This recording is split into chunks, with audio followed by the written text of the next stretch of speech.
Good evening, everybody. My name's Deb Anderson. This is Ainsley Cunningham, and we're the returning officers for the RAAus election for 2025. Welcome to the live stream to introduce our candidates running for the 2025 RAAus Board election. This is the only planned live stream event we have planned for this election. The election will open tomorrow, Thursday, the 4th of September at 9 a.m. AEST, and will conclude on Thursday, the 2nd of October at 5 p.m. AEST. Votes are to be cast using the Vero voting online platform. All members will receive an email tomorrow when voting opens from admin@verovoting.com.au with their unique voting login details. If not, please check your junk mail. It might be the first time you get this invitation. We have also catered for a small number of members to receive their login details via post, noting these people will also cast their votes using the Vero voting online platform. In accordance with the Constitution, only financial members may vote, and each member may only vote once. There are 2 vacancies on the board, each for a 3-year term. We have 4 candidates running in the election. They are Stephen Limkin, James McDonald, Paul Reddish, and Jim Tatlock. The format for tonight will include an election pitch from each of the candidates, followed by 4 questions. We will start off in alphabetical order by surname, then rotate through the candidates, so each candidate has an opportunity to be the first to answer a question. We will act as timekeepers during the session and will ring a bell at 20 seconds remaining. When your time is up, we will ask you to stop so we can move on to the next candidate. None of the candidates have been provided with the questions, although each were made aware that they have 3 minutes each to put forward an election pitch. Are there any questions from the candidates? Okay, let's get started. So first for the pitch, we'll start with Stephen. Good evening, everyone. I'm standing for the board because I believe that aviation grows when we work together. For more than 10 years, I've been committed to promoting aviation through my volunteer media work, telling stories, making aviation visible and inspiring new people to get involved. And that experience has shown me just how powerful it is when we share aviation with the wider community. Over the past 5 years, our schools, our manufacturers and members have faced challenges none of us expected. From COVID lockdowns to global pressures to rising costs, it hasn't been easy to run an aviation business, own an aircraft, or even just get out and fly. So how do we make it better? How do we ensure aviation grows and becomes stronger? And I think the answer is collaboration. RAAus can't do everything by itself, and it doesn't have to. By working closely with flight schools, aero clubs, members, manufacturers, and other aviation organisations, we can protect our freedoms, give members more opportunities to fly, and strengthen the industry we all love. If elected, I will focus on 4 things. Firstly, delivering more value for your membership. We can't change the cost of fuel or inflation, but we can make sure your membership delivers tangible benefits through better training and development, governance, events and experiences, and stronger member services. And that means while we move forward with more privileges, we must ensure that no one is left behind. Second, advocacy at local and national levels. We need strong, united voice to represent recreational aviation with governments and regulators. And that's how we protect our freedom to fly, influence policy, and open up new opportunities like the Mosaic Initiative. Third, we have to inspire the next generation. Aviation is only sustainable if we bring new people in. That means reaching beyond our current circles and show the other 24.6 million Australians that aviation is accessible, achievable, and exciting. And finally, we have to build partnerships across the sector. When we collaborate, we create opportunities none of us could achieve on our own. That benefits schools, manufacturers, instructors, and most importantly, it benefits you, the member. So at the heart of it, my vision is simple: making it easier for members to do what they love, fly. And if you share that vision, I'd be honoured to have your vote. Together we can strengthen RAAus and strengthen aviation in Australia. Thank you. Thanks, Stephen. James McDonald. Good evening, everyone. My name's James McDonald. I'm standing for the RAAus board because I believe accessible and safe aviation changes lives. My goal is to ensure every member feels welcome, supported, and inspired to pursue their flying dreams, just like I've felt at my club at Sydney Recreational Flying Club at the Oaks. A quick bit about me. I've spent over 25 years in governance, financial oversight as a director in telecommunications and on boards of community clubs. I've also served as an independent councillor and deputy mayor at a local government area, and that was for 13 years, where collaboration, transparency and accountability were an important part of my role. I started my aviation training in 2004 in GA. It was just about 12 months in that. Went over to HGFA, now SAFA, and gained my certificate and endorsements in 2005. That was at Wollongong. I came back to fixed wing last year to earn my RAAus pilot certificate. And the reason why I did that was I wanted to build a kit. I'm building a Savannah kit and I'm finding it challenging and rewarding. So I understand both the governance end and the grassroots end of what we do. My priorities are safety you can trust, rules you can use, support for instructors and schools and clubs, and they're the heartbeat of RAAus. And that includes, regular meetings with clubs, CFIs, instructors. I think that's very important. Less friction for members, digital processes that are simple, fast, reliable, from joining to renewals, training records, just less hassle. Pathways for mentoring and looking after ways to retain membership, an inclusive culture. Every member, whatever their background, should feel welcome, supported, and inspired to progress. I'm independent and conflict-free, so there's no aviation business interest I have. My decisions put members first. And I'm committed to listen to members, and I'm contactable and will be available. I'll listen to members, gain feedback that will shape our organisation. It is important that members can see progress. Costs are rising, regulations are complex, and we need to welcome the next generation of aviators, and I see enormous opportunity. I want to bring my experience, independence and passion to the board, working to build a strong and more vibrant RAAus.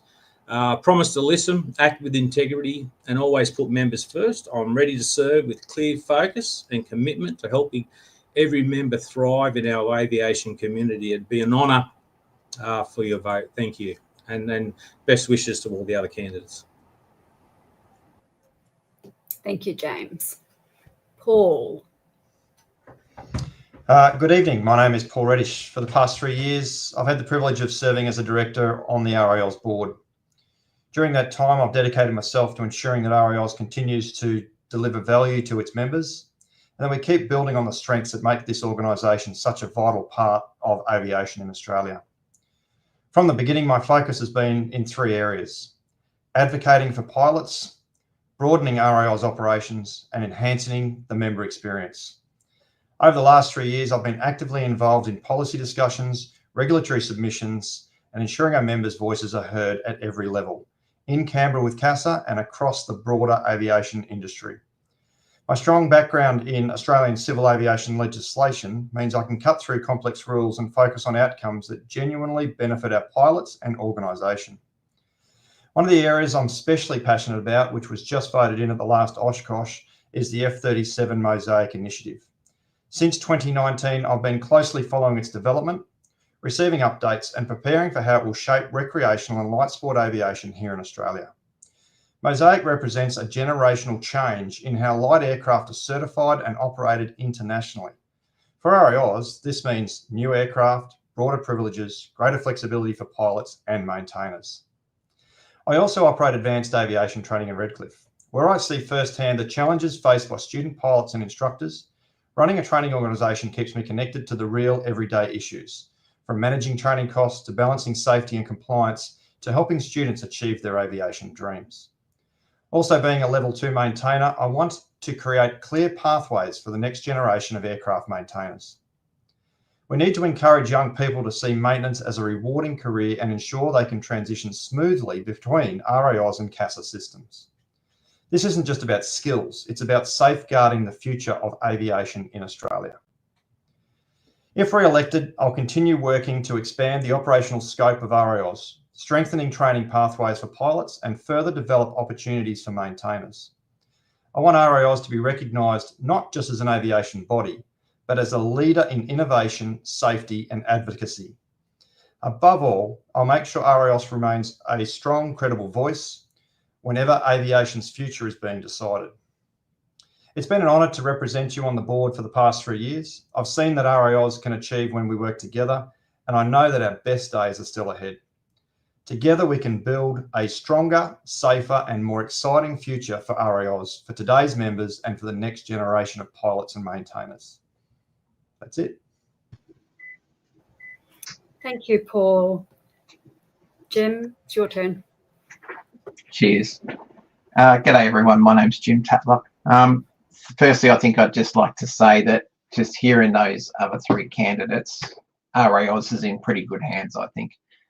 I don't think it'll matter which one of us or 2 of us get up and elected. I think we've got the right people sort of running for the positions. In relation to me, what I'd like to say is that I started flying at about 15. That was in 1985. Took a break into my 30s, then went back, did RAAus, which was new to me then. Then after that, I did GA qualifications. I've owned 5 aircraft. I currently own 2, 1 RAAus and 1 GA. I've got previously held L2 qualifications. I've got an instructor rating, but I'm not active in that area. In 2011, I was on the board. So I joined the board actually when the organisation was in disarray, for lack of better words. We were running at a huge deficit. CASA had lost faith in us. Our record system was terrible. And I came in at that time and assisted with the restabilising the organisation. I was present when we employed 2 really good CEOs. Michael Monk came in and a couple of others, Trevor Bange and a few others came in, and we actually stabilised the organisation. And it was a great feeling and great to be part of that. In relation to my personal life, I run a business. I've started it from scratch. It's in the healthcare industry, a private hospital. So I've worked with lots of audits and lots of compliance. So I'm well versed on those sorts of areas. I personally hold qualifications in psychology from La Trobe and Monash universities. I hold safety qualifications from Ballarat. In relation to the actual RAAus, some of the things that I'd like to do is I'd like to maintain and improve privileges, build collaboration with other aviation groups, which I know a lot of work's been done on.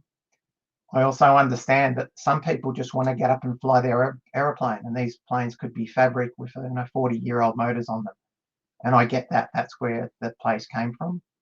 And then others want to fly complex carbon frames, and that's great too. You know, we've got that variety of different people. If I'm elected, I'll strive to make sure that there's no changes that come in that cost money if we can avoid it. Obviously, everyone else has said that. Keep costs down, keeps things simple. I challenge the funding options we currently have, and I did this back in 2011 as well. CASA give us some money, but I don't think they give us enough money. I think we need a combination of our own money and government money, and that would be an area that I would be pushing hard in. I can see that 23 and 24 ran in a deficit. I'm not too sure where 25 is, but there's some warning signs there that we need to make some changes. I'm also aware of there's some potential exposure risks that the RAAus has. In 24, 200,000 was spent on legal costs. And I think that that's sort of potential areas that need improvements. Group G that got rolled out, you know, I think personally that was a bit of a failure because the fact that we can't maintain. Yep, I'm still here. Are you losing me? I can see and hear you. No, am I gone? I think you may have frozen. Okay, I was working fine. Can you guys hear me? Yep, you can hear me. Okay, so I think we've lost them. Group G aircraft, I'll just keep going in. You know, I think that was a bit of a failure to the organisation because we can't maintain it. So there's absolutely no reason why anybody would bring an aircraft across its Group G. And Mosaic was mentioned as well. I think that's awesome, but of course it doesn't necessarily apply to Australia, but I think that's where we should be driving. I get the feeling that we're alone now, and I don't want to keep talking, guys, and taking up more than the 3 minutes. Yeah, okay. They're going to wind me up now.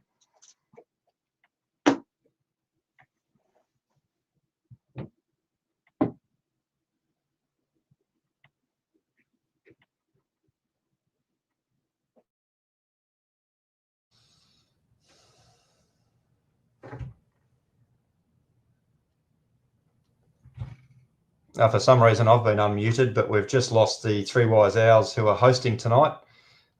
So they should be getting back on. Yeah, so I just got a message saying to tell everyone that we're having technical difficulties. So they will be getting back online as soon as they can, and then we'll get back onto the question section, I would believe.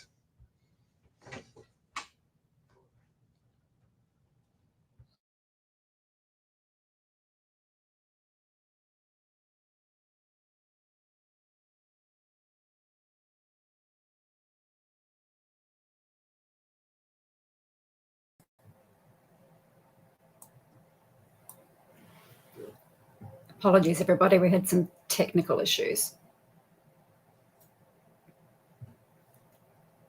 So onto the next question. Thank you, Jim, for your pitch there.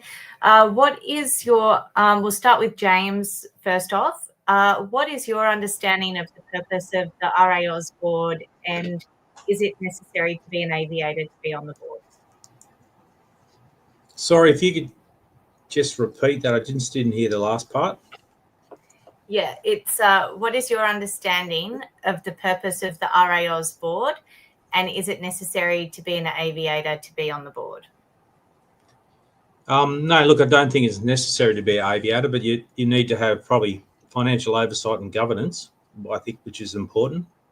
Experience in aviation does help, but I don't think it's a requirement.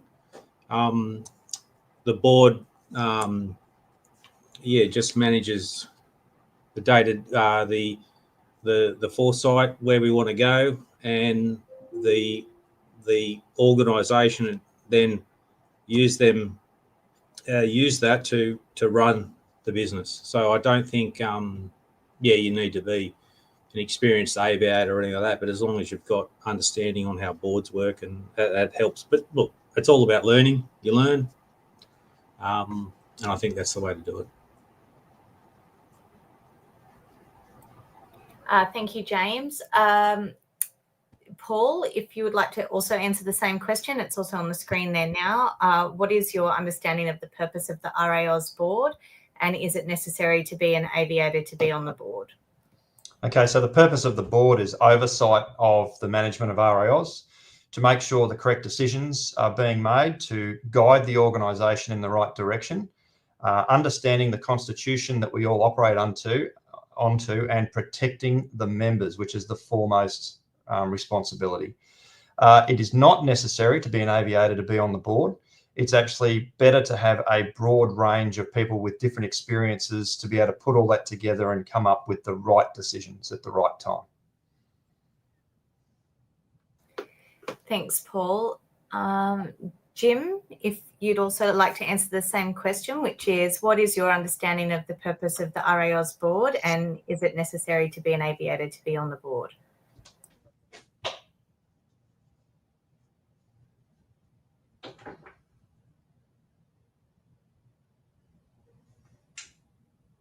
The organisation's solvent. It's operating within the law. It's giving strategic guidance normally to the organisation to follow its own rules, and as mentioned, constitutional rules, and ensure the safety of all people involved in the business and the organisation. There's no mandatory reason to be an aviator. I think, I can say, as Paul said, it's much better to have a collection of people that can bring certain skill sets towards the board to develop a strong board. Thank you. Thanks, Jim. And Stephen, if you'd also like to answer the same question, which is, what is your understanding of the purpose of the RAAus board, and is it necessary to be an aviator to be on the board? Yeah, sure. So the board's responsible for providing strategic direction, governance, financial oversight, representation and supportive culture. And it is not necessary for someone to be an aviator. However, it is important to have a good understanding of industry because that definitely helps to be able to shape policy and outcomes for both manufacturers, third parties, and members.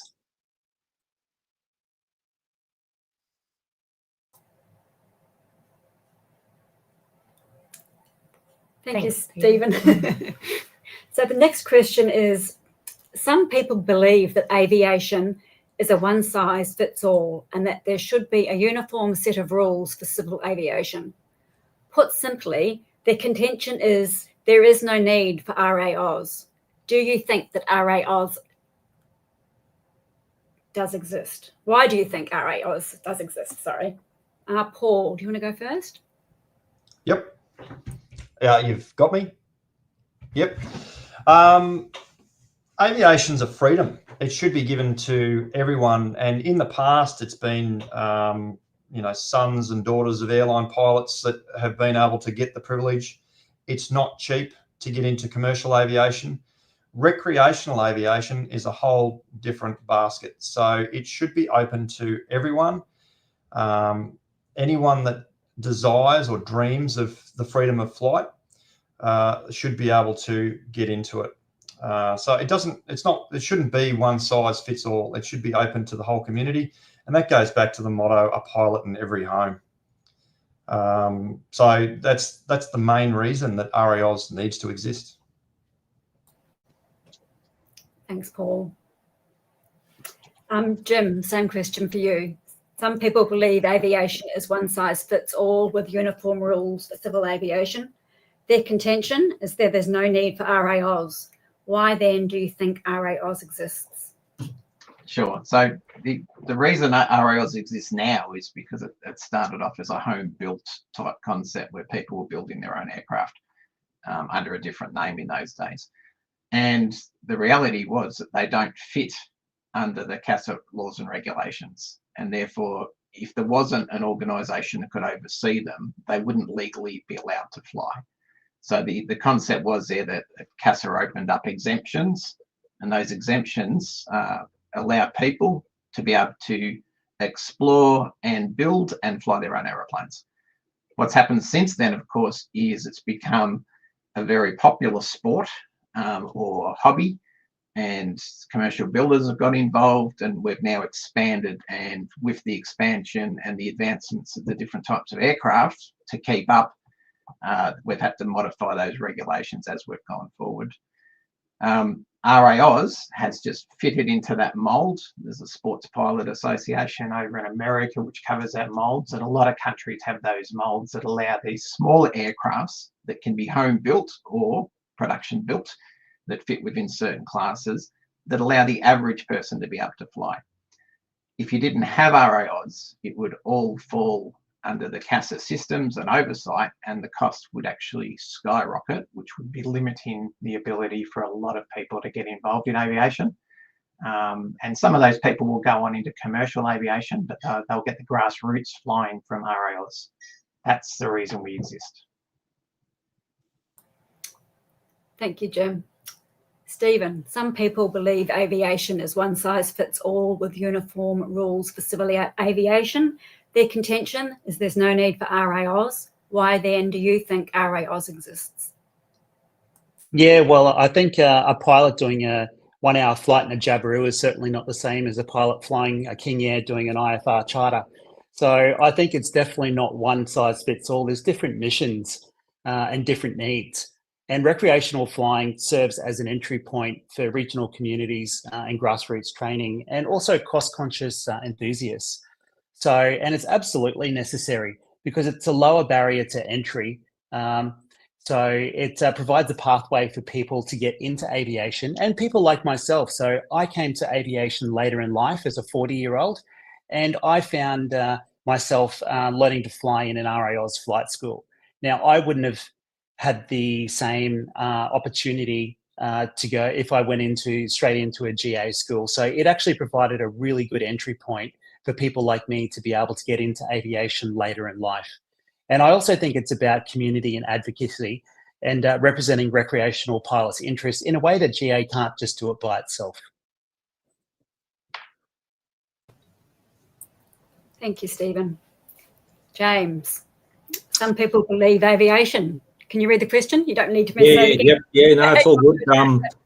Look, I go back to, look, it doesn't fit one size. I go back to when I started flying GA. I was doing it for a year and it was quite expensive actually. And I was looking for an opportunity where I can continue to fly and it was affordable. And I found HGFA, SFA and now RAAus, and it's about affordability. It gives more people the opportunity to fly and flying's so fantastic. I mean, I remember I was actually scared of flying and that's why I took it up. I don't remember the first 5 lessons, I don't think, but look, it's about affordability, giving access. It's great. You go down to the airport, jump in your little plane, do an hour or so, and that's what it's all about, accessibility. Thank you, James. We'll move on to the next question now, which is, what is your understanding of, actually, we'll start with you, Jim. What is your understanding of the regulatory regime that RAAus operates under, both corporate and aviation? Right.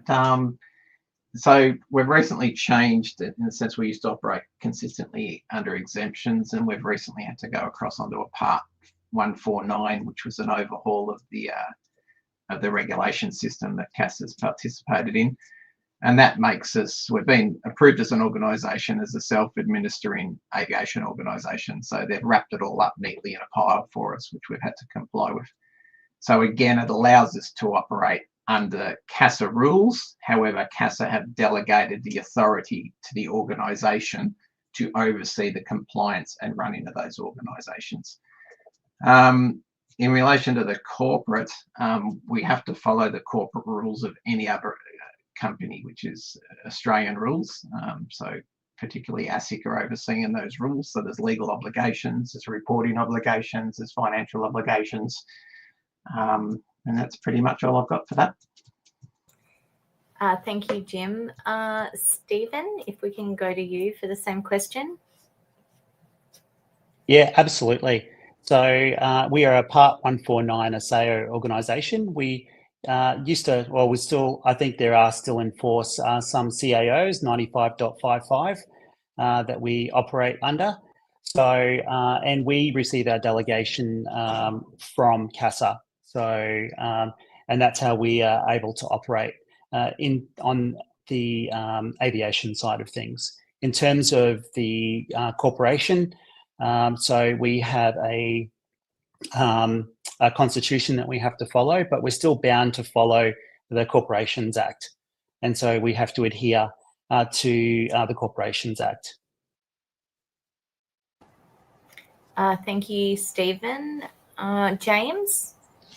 Yeah, look, I don't have a lot of experience in it, but I do know that CASA is overarching and basically we report to them and they allow us to do what we do as far as recreational aircraft. But you know, if I'm elected, I'm a quick learner and learn these things and we'll yeah, move on. Thanks, James. Paul? Okay, so everything we do is covered by the Air Transport Act, which then makes up the Civil Aviation Safety Regulations. Under those, we operate as a SAO, which is an aviation, just lost that organisation, a self-administering aviation organisation, which allows us to comply with a set of our own rules, but it doesn't exempt us from the Aviation Act. So we're still operating under that and we're still following a lot of the CASA rules. When the AUF was founded, which then became RAAus, we used to operate under the exemptions, and December 2019, those exemptions started to be phased out. And this is where the Part 149 came along. We are, I think, we were the first, definitely. I don't know if anyone else has followed suit and have got their 149 approval yet. But it's been a very hard task to get all that legislation in line. The 149 allows us to operate our own training organisations, our maintenance organisations, and gives us the freedoms of what we do today in RAAus. Inside of that, we do operate under the Corporations Act. We are a large corporation. We have our constitution, which is what protects our members' rights and the members. So basically, your membership gives you ownership of the organisation. And so that is the internal part of the 149. Well, they're kind of separate. So we've got to, I won't mix those two up. So the 149 is how we operate the aircraft, and the constitution is how we operate the business. And before I waffle on anymore, I'll probably pull it up there. Thanks, Paul. Okay, the final question. Stephen, you're up first for this one. How do you believe that RAAus can improve its offering to members? And as a member of the RAAus board, how would you seek to achieve this? Yeah, that's a good question. Look,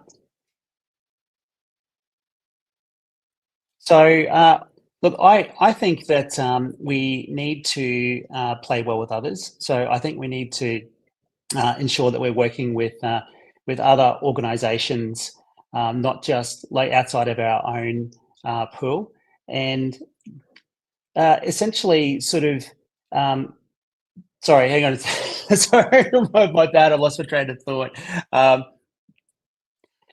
Yeah, look, I think we definitely have to advocate for members. And as a member of the RAAus board, I'd probably seek to do this through like trying to improve some areas around member services and things like that. So also, I think we really need to ensure that we're expanding the membership. So, and by expanding the membership, then it means that we can also start to put downward pressure on costs as well. And so they're the things I'd be looking to focus on.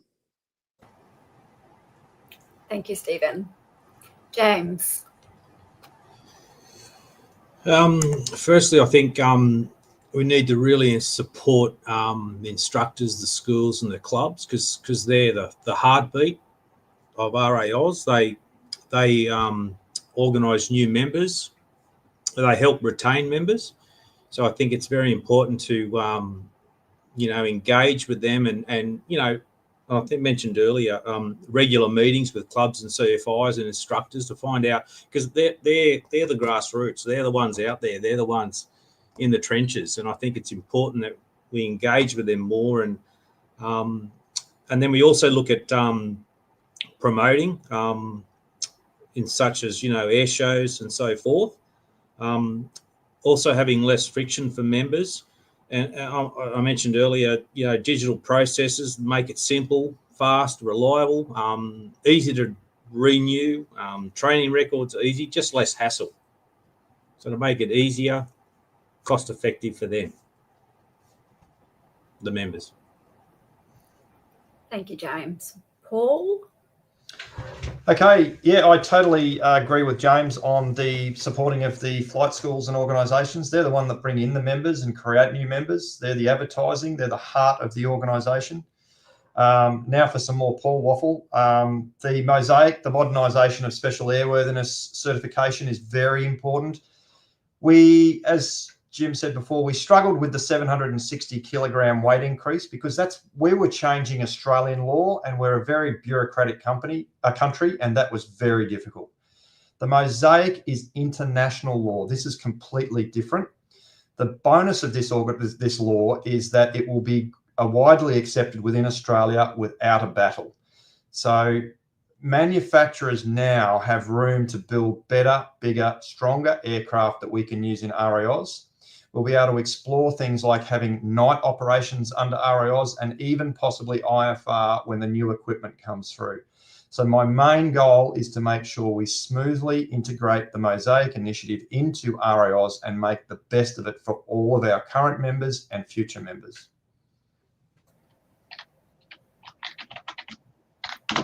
Thank you, Paul. Jim? Yeah, g'day. I hope Paul's right.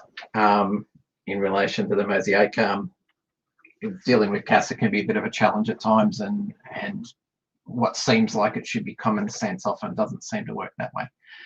If I was a board member, one of the things I'd be definitely working on is trying to gain better funding, and using that funding, if we can achieve it, to lower or maintain the cost to the membership so that we don't see these annual increases that are required to keep surviving. We're a very cheap organisation in the sense that we do a lot of CASA's work. As if we didn't exist, CASA would have to take us on, and they could not do what we do at anywhere near the price. So I think there's a lot of room there to move. In relation to the Mosaic fundamentals, if we can bring them in, a side effect of that is that the American safety record is about 50% better than us. So if we can bring in similar concepts to what the FAA are currently using, and as they progress, there's a good chance that the safety of RAAus will greatly improve as well, which means we can have a drop in fatalities and a drop in crashes. With that too, I believe that we need to throw some more resources at training in relation to L2s and to establish more L2s. And again, that's going to improve safety. At the moment, I've spoken to a few people who are trying to become L2s, and it's obstacle after obstacle after obstacle, which I think we're doing that wrong, because at the moment, by not having those L2s out there, we're potentially having people maintaining their own aircrafts that would happily get somebody if they could find them. And that's all I've got. Thank you, Jim, and thank you to all of our candidates. That actually, we wish you all luck in the election, and that now concludes this evening's formalities. As mentioned earlier, members may start casting your votes from 9 a.m. AEST tomorrow, and should anyone have any issues, you can reach out to Vero Voting directly during business hours on their 1300 702 898 number. And as the returning officers for this election, any other queries other than those associated with the Vero voting platform are to be addressed to us at company.secretary@raaus.com.au. Thank you and good evening.